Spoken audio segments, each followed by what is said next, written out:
finally come full circle for Joseph. This young man survived and thrived the lemons of life by knowing how deeply God loved him. And as we saw in the previous chapter, he was also very careful in the way he expressed his thoughts and emotions, doing it in a healthy way for him and for others. So following our lemon slicers acronym for lemons, after L for love, E for express, comes a third slicer, M for meaning. After Joseph revealed his identity to his brothers, they were terrified. They feared that he was going to take revenge on them for the evil way that they had betrayed him 20 years earlier when they sold him as a slave. But God had already helped Joseph forgive his brothers years before. Little by little, Joseph was seeing little pieces of God's plan for good out of the evil that his brothers had done to him. Finally, Joseph had the opportunity to encourage them by sharing this meaning for good that God brought about in the evil they did. "Don't be upset," he said to them. "Don't be angry with yourself for selling me into Egypt. It was God who sent me here ahead of you to preserve your lives, preserve the lives of the family and other survivors. It was God who sent me, not you." Joseph would have to repeat this explanation to his brothers over and over because they felt so much guilt and remorse for the evil that they had done him. Joseph told his brothers to return, bring his father and the whole family back to Egypt, and he would take care of them. And that's just what he did. So we see how Joseph was blessed to see God's meaning for good in the lemons of life. But today we know that that was just only a small part of the good that God had planned and was working.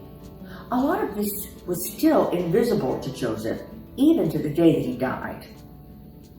You see, Joseph was part of a way larger plan for good that God had started 200 years earlier in a promise that he had made to Joseph's great-grandfather, Abraham.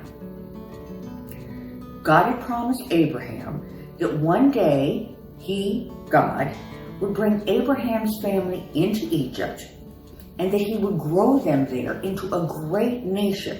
And after 400 years, they would return to the promised land. And that's exactly what happened. When Joseph brought his family, Abraham's family, into Egypt, there were only 70 people in the family. 400 years later, when God brought them out of Egypt through his leader Moses, they numbered in the millions. And this is the point. Yes, Joseph got to see some of the meaning for good in the lemons of life, but a lot of the meaning was still invisible to him.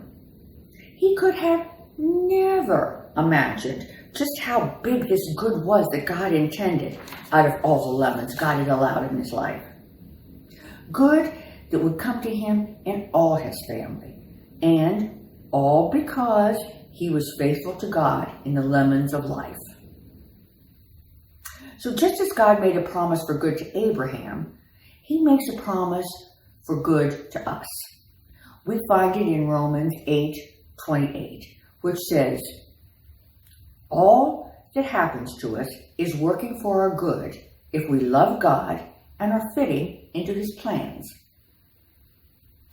God promises to work all things, and that means life's sweet things as well as life's lemons, together for good.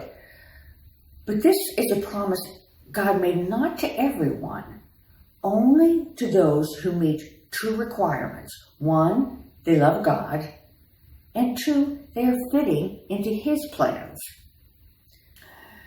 Joseph was certainly a good example of someone who loved God and was willing to fit into his plans. And look at all the amazing good God brought out of the lemons of his life. So, what about you?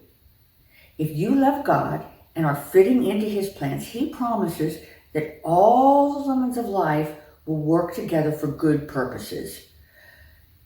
Some of the good you may get to see now, but a lot of it could remain invisible until you're with God in heaven. But what confidence we can have in knowing that God is up to a whole lot of good to our lives if we love Him and follow Him. In the next chapter of our story of Joseph the Great Lemonade Maker, we'll learn about a power that can be released in our lives and those of the people who hurt us. Trust me, you're not going to want to miss it.